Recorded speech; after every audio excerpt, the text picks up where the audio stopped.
আর মাত্র 2 মাস পর 20 জানুয়ারি white house থেকে বিদায় নিচ্ছেন মার্কিন প্রেসিডেন্ট জো বাইডেন। বিদায় বেলা এসে তিনি ইউক্রেনকে রাশিয়ার ভূখণ্ডে মার্কিন অস্ত্র ব্যবহারের অনুমতি দিয়েছেন। এতে রাশিয়া ও ইউক্রেনের মধ্যে চরম উত্তেজনা বিরাজ করছে। মার্কিন অস্ত্র দিয়ে রাশিয়ায় হামলা হলে কড়া জবাব দেওয়ার হুঁশিয়ারি দিয়েছে ক্রেমলিন। যুক্তরাষ্ট্রের দেওয়া দূরপাল্লার ক্ষেপণাস্ত্র ব্যবহার করে ইউক্রেন হামলা চালালে তৃতীয় বিশ্বযুদ্ধ শুরু হয়ে যেতে পারে বলে হুঁশিয়ারি দিয়েছে রাশিয়া। ক্রেমলিনের মুখপাত্র দিমিত্রি পেসকভ বলেছেন, রাশিয়া মনে করে আমাদের ভূখণ্ডের গভীরে দূরপাল্লার ক্ষেপণাস্ত্র নিক্ষেপের সিদ্ধান্তের অর্থ হল উত্তেজনা নতুন করে বাড়ানোর পায়তারা করা। রুশ প্রেসিডেন্ট ভ্লাদিমির পুতিন বলেছেন, মার্কিন অস্ত্র দিয়ে হামলা চালালে ইউক্রেনকে মাটির সাথে মিশিয়ে দেওয়া হবে। তবে ইউক্রেনের প্রেসিডেন্ট ভলোদিমির জেলেনস্কি বলেছেন, মুখে মুখে হামলা হয় না, ক্ষেপণাস্ত্রগুলো নিজেরাই কথা বলবে। প্রায় 3 বছর ধরে রাশিয়া ইউক্রেন যুদ্ধ করছে। এরই মধ্যে ইউক্রেনের বিশাল এলাকা দখল করে নিয়েছে রাশিয়া।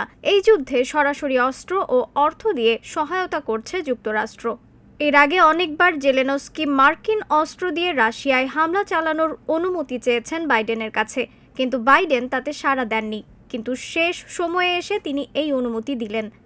বিবিসি মাধ্যমে জানা যায়, দূরপাল্লার ক্ষেপণাস্ত্র ব্যবহার করে রাশিয়ার ভূখণ্ডের গভীরে হামলা চালাতে এবারই প্রথম আনুষ্ঠানিক অনুমতি দিয়েছে যুক্তরাষ্ট্র।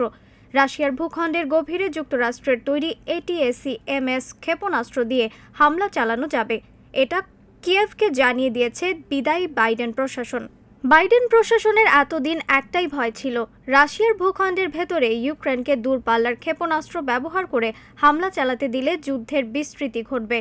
রাশিয়ার প্রেসিডেন্ট ভ্লাদিমির পুতিনও এ বিষয়ে সতর্কবার্তা উচ্চারণ করেছে।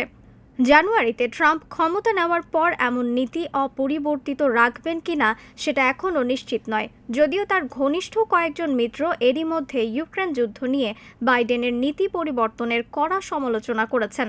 নবনির্বাচিত প্রেসিডেন্ট ডোনাল্ড ট্রাম্পের ছেলে ডোনাল্ড ট্রাম্প জুনিয়র সামাজিক যোগাযোগ মাধ্যমে লিখেছেন, আমার বাবা শান্তি স্থাপন ও মানুষের জীবন বাঁচানোর সুযোগ পাওয়ার আগেই সামরিক শিল্পের সঙ্গে সম্পৃক্ততা তৃতীয় বিশ্বযুদ্ধ শুরু করে দিতে চায়।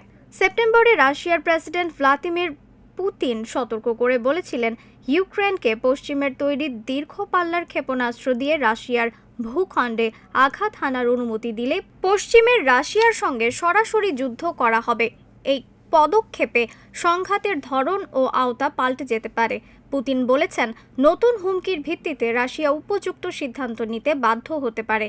বাইডেন দীর্ঘদিন ধরেই মার্কিন অস্ত্র রাশিয়ার বিরুদ্ধে ব্যবহার করতে দিতে আপত্তি জানিয়ে আসছিল, তবে সম্প্রতি যুদ্ধের পরিস্থিতি রাশিয়ার দিকে মোড় নেওয়ার পর তার অবস্থান পরিবর্তিত হয়েছে। নিউজ ডেস্ক, রিফাত আরা ইসলাম, ভোরের আকাশ।